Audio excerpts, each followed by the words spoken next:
All right. 2 years ago, we made fun of Jerry Jones for saying he's going to be all in and then doing pretty much nothing. They didn't say they were going to be all in this past year and didn't do the most things, though. The pickup of George Pickens was very, very nice, and then they went out and got Quinnen Williams. So they made a huge stride towards what they did the year before, but not good enough. We said 8 Super Bowl appearances in the first 30 years. Next 30 years, 0. We are here to crank that back up to not 0. So I have a radical plan, gentlemen, to really go all in. All right, let's do that. All right. So I started off of CBS's landing spots for the top 50 NFL free agents. Okay. And so what I'm going to go ahead and do is I'm going to go ahead and pick up number 1 for the Cowboys and number 2 for the Cowboys and then number 12 as well and number 14. And then if you still want, number 7. And I'm still going to keep Kenny Clark and Jadeveon Clowney if you want. I'm sorry. Hold on. Let's revisit the players. All right. Can we go with the players on those lists? Yes, we are going to re-sign George Pickens. Now, we established, we've done this many times over, the Cowboys can easily create $70 million in cap space. All right? And now Jerry Jones likes to tell you, oh, we couldn't have gotten any of these players done if we would have kept Micah. That is not true. They could have. Now, you would have had to sacrifice future cap, which is definitely what I'm doing here. I'm going to F over our 2028 salary cap so hard, but guess what? You have players coming off the books right about then, so maybe it won't be so bad after all. So we start with we're bringing back George Pickens. All right, which Stephen at the Senior Bowl said we certainly would like for him to be here. Yes. We're not going to get into any details, but we'd like to see him be here. We'll go from there. All right. Well, I'll give you the details. You're going to give him a long-term deal that's very similar to Terry McLaurin, which means next year I can get him in here for a salary cap number of about $18 million. Now, keep in mind, we started with $70 million, okay? Does he – now, you say that number right there. Is that something he's going to be okay with? I think he's not going to fight on this to be like, look, we want more. I mean, look, and because that's where you're going to go. Well, if you franchise tag, you're going to get significantly less money this year, and you're going to get an average of about $3 to $4 million less just this year. But maybe you kick up the guaranteed money. But even if you want him to go higher, your number won't be too different. Okay. Off of $18 million. All right, that sounds like a number we can work with. And keep in mind, this is salary cap hit number. Okay, so I'm getting you George Pickens. Now we're down to $52 million. Whew, don't worry. Next up, we're going to go ahead and get you the number 2 player on the free agent chart, Trey Hendrickson. And one of the reasons I picked kind of this pattern is these are all players that were mentioned alongside with the Cowboys. Obviously, George Pickens was already on the Cowboys. CBS said Trey Hendrickson, the Cowboys would be in the mix. So I'm going to give Trey Hendrickson about a 2-year, $51 million deal. But it's only going to hit your salary cap for $15 million next year. I know you might be like, hey, I know how math works. That's $25.5 million per year. How is it only 15? Because the salary cap is a bunch of nonsense. All right, so I'm going to get it in at $15 million. Plus, using some coupons. Exactly. I mean, look, this is just how smart salary cap business works. Next, we scroll on down the list to the next player associated with the Dallas Cowboys. It is number 12, Odafe Oweh. He is going to cost you as well as the next person, Tariq Woolen. He's number 13, but I have an alternate for you. Both of those players are mentioned with the Cowboys. They'll both hit your cap at about $11 million per year. So we'll mark both of those, and I still have $15 million of cap space left. Now, we were talking with Bobby about this, and he would prefer Alontae Taylor from the Rams. That is number 14 on this free agent list. And I think that that can be done if you think he's going to be a better fit with Christian Parker's scheme or just have better position flex. Yeah, okay. I'm going to go with Bobby on what he would like to do. I think that he has a good point in the fact that Woolen as far as cover 3 isn't going to work in Christian Parker's idea, right? Like the way that another player would. Now, I have gotten you a wide receiver, although he was already on your team, so he's just back. Plus, I've gotten you 2 edges and a cornerback. All right. Can I ask a question? You're welcome. All right. I like this, dude. This is great because now I can go into. I feel like this is what the Cowboys do. Every year they go into the draft and they're like, look, we already made a bunch of signings. Now we can pick whoever we want. And you're like, yeah, but the signings you got were all $3 million guys. Right. If that. Right. Like what you did was you filled the hole and said, hopefully we can nail one of these draft picks and we'll be good. Well, that's not the way to build a contender. Building a contender is you make sure you have the best players you can possibly get at those spots, not the ones that just fit there for the right price. Sometimes you have to make a concession for a right price. Sure. That's really going to short your team, though. Sure. And if you want to be in the Super Bowl, don't short your team. Agreed. I like that you've done this. Okay. I have concerns. Tell me your concerns. The future. Sure. We'll get to that in just a minute. Can I tell you why I don't care as much about that? Because I want it now. That is true. But also, you've shown with reasonable spending how you can consistently still be out of money and fail to go anywhere. No, for sure. Absolutely. So, you're right. Your concerns about 2028 are valid, but that's also when I can get out of the Dak deal, so I think it could be a wash. And how many times, Kevin, do you make the buy it now, understanding that you're screwing the future of whatever you want to buy, but you want it now? Yes. Alec knows absolutely. what I'm talking about. Absolutely. The other thing I have a concern about is I'm not sure about Hendrickson.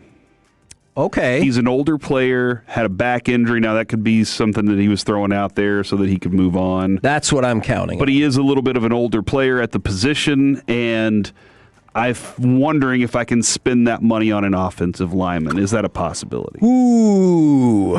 Because there are a couple offensive linemen I have an eye on. I got to make sure that it fits into the finances, but there are a couple guys out there that I think could be useful. You know what, Corey? You're breaking my balls here today, but I'm in a wheeling, dealing mood, so I'll tell you this. You can keep Trey Hendrickson and go get an offensive lineman. Okay, and if that's the case, I need the personality of Trey Hendrickson on that defense. I'll take it. And, see, I'm counting on get me the hell out of here, and I'm still going to think 35 sacks combined the previous 2 seasons, but we'll work in like a little bit of his talent level is going to go down just a little bit. But you said you want an offensive lineman. I, for a variety of reasons, am going to go ahead and get you a left tackle. I give you Rasheed Walker from the Packers. I appreciate that because that gives me the ability to kick Guyton over if I want to. If I wanted to, I could take Braden Smith. He's a right tackle from the Colts. They're going to work hard to try and keep him, but I would take him too.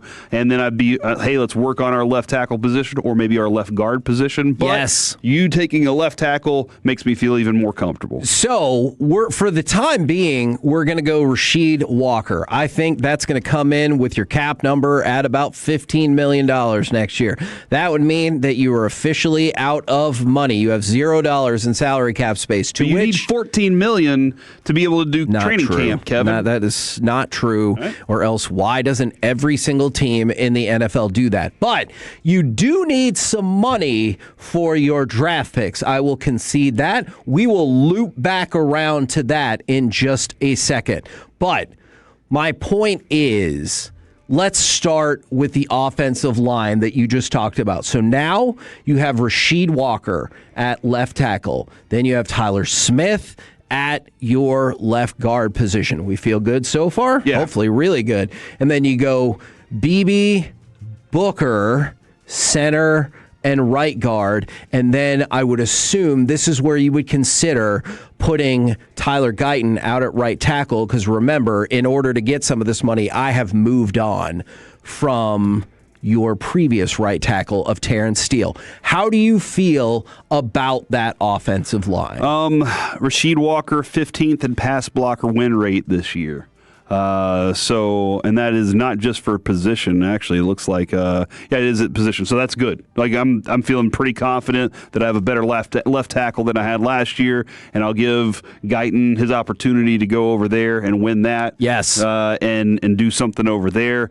And I already felt good about the middle of the offensive line. Yes. So I'm thumbs up feeling this way right now. Now, I've got your offensive line taken care of.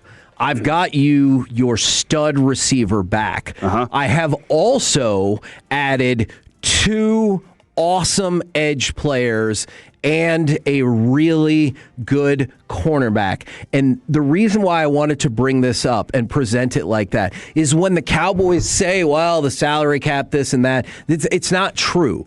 They don't want to leverage their future for the present. Well, if the Cowboys are going to talk about going all in with Dak Prescott like 8 million different times and winning playoff games for him, I just told you how you could do every single one of those things, but I'm not done yet. All right. So, if you want to flip the switch on Osa's deal and or extend Quinnen Williams, that's where I'm going to bring you some more money. So consider this. And in this grand scheme of things, we're restructuring something with Kenny Clark, correct? Kenny Clark is not been returned just yet. So we're going to. So I've already taken Kenny Clark's money off of the book.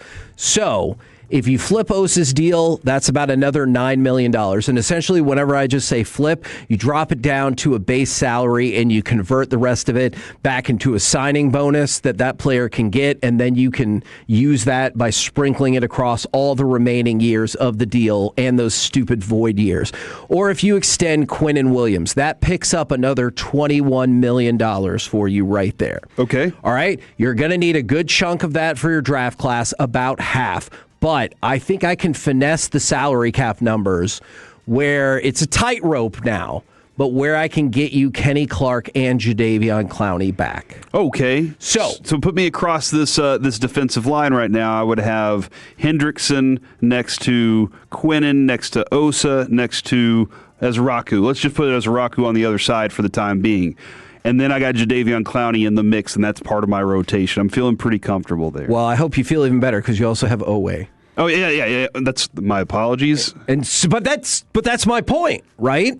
And so I am able to do all of that right on budget. Now, you just said, and here is the reason I wanted to talk about this, is I realize that the Cowboys don't usually spend a lot of money in free agency, but I wanted to run this exercise, and I double and triple check the numbers to show you that it could work if the Cowboys really did want to go all in like this. Does every single one of these players want to play with the Cowboys? Not necessarily, and maybe they get a bigger deal that's a little bit better that would throw my budget out of whack, but I think these numbers are all fair. Now, all of a sudden, as I see that Corey has drawn out the defense, you still go into the draft with both of your first-round picks, and you don't have to worry about touching those at all for any of these other players. Yeah, the positions then that I'm looking at is I'm really hoping Styles makes his way down to me. Okay. And I'm saying, all right, I got a linebacker I can work with. Now, DeMarvion Overshone, I'm probably going to, Kevin, I love him. I'm still probably going to have a player that can do some things that I want from him or in that position. Sure. So I'm probably going to have to be, just as a safeguard, I just got to prepare myself. I'm still looking at safety and nickel a little bit in that respect. Because if I get a corner, Alontae Taylor, if I get him, and then I feel like listening to Christian Parker talk, he has really high hopes for Siobhan Ravel and what he's going to do with him and Kalen Carson. So maybe I'm feeling pretty good about that. But the position that he needs is a dude that can line up in that nickel as a safety, and that's not Alontae Taylor's specialty. So I'm really hoping I get a Caleb Downs, and then maybe I can find one of these other linebackers. But I still need to go find myself one of these these other 2 high safeties to play in this deep defense. Okay, and then I want you to consider this.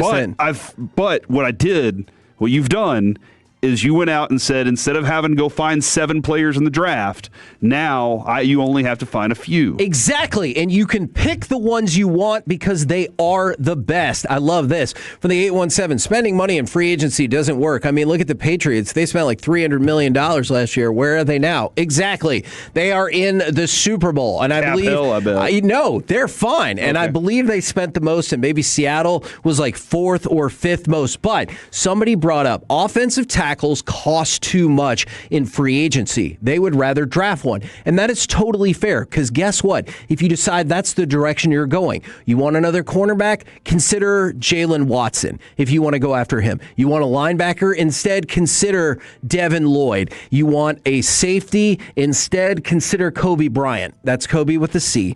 Now, all of these options would be made available to you on the exact same salary structure. So I'm bringing this up for a couple of reasons. First of all, to just go ahead and put this out there for any stupid commercials that are like, they're the parents of the Cowboys. Shove it up your ass. I'm here to tell you this is what the Cowboys could do if they really, really wanted to push the boundaries of their salary cap. I just picked you up a left tackle, your stud wide receiver, 2 edges, and a cornerback, all within the constraints of our budget. And if you want different players, we can do that. Secondly, it is just to show, if you wanted to go all in, what this team could look like prior to and what it the really draft. And what it really takes to look that way. Exactly. To really go all in the way we would like the Cowboys to do it. It is to go get players like this. It is to go add players that are high-value free agency players. Now, I understand they'll come back at you and go, yeah, you spend all that money, though, and what happens if one of them gets hurt? And you're like, that's not the point. You're trying to build a winner. But I'm ready to...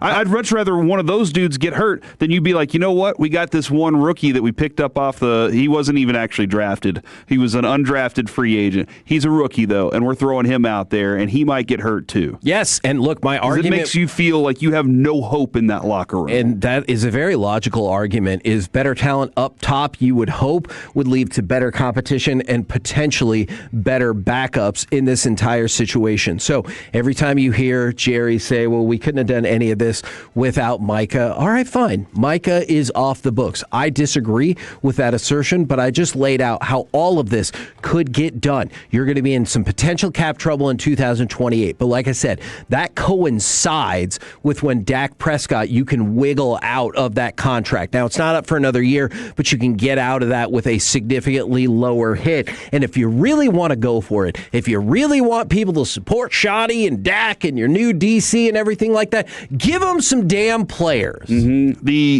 is something, though. And you're right. Give them some damn players. You are assuming the offense will be relatively similar to what it was this year. That is true, and I am giving you back Pickens to help with that. And you're assuming, this is always a gamble, the health of Dak Prescott. Fair. Early on in his career, it wasn't. It just seemed like that moment when it was.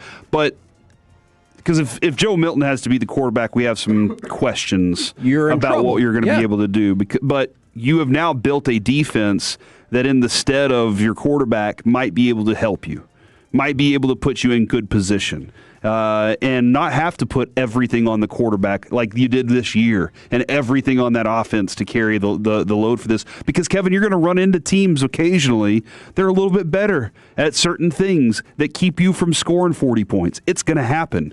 But if you can go out there and put a full team out on the field, you're feeling pretty good. Kevin, you make some moves like this, you have now started to intrigue what I can do in this draft, and it makes draft time even more exciting. Guys like Woolchuck and Broadus will start boiling with excitement of what they're going to be wanting. Yeah, and I guess at the end of all of this, there's a lot of projection because we're all lifelong Cowboys fans, and I would love to see them be more aggressive in the talent acquisition business. And the reason why you talked about if Dak is healthy, you're 100% right. But I'm going off of the idea of what Jerry Jones said on our show. He said, when we re-signed Dak Prescott, it was in the idea that we'd be in the business of making the playoffs and winning playoff games. So I'm going to use his own logic. They re-signed Dak Prescott. They are in, several years ago, they are in the business of making the playoffs and winning playoff games. You need help. Will McClay can be the greatest talent scout in the world. You still need some help. I think he's very good, but you're right. You have to use other avenues. And here we are providing that avenue and showing the people it can be done.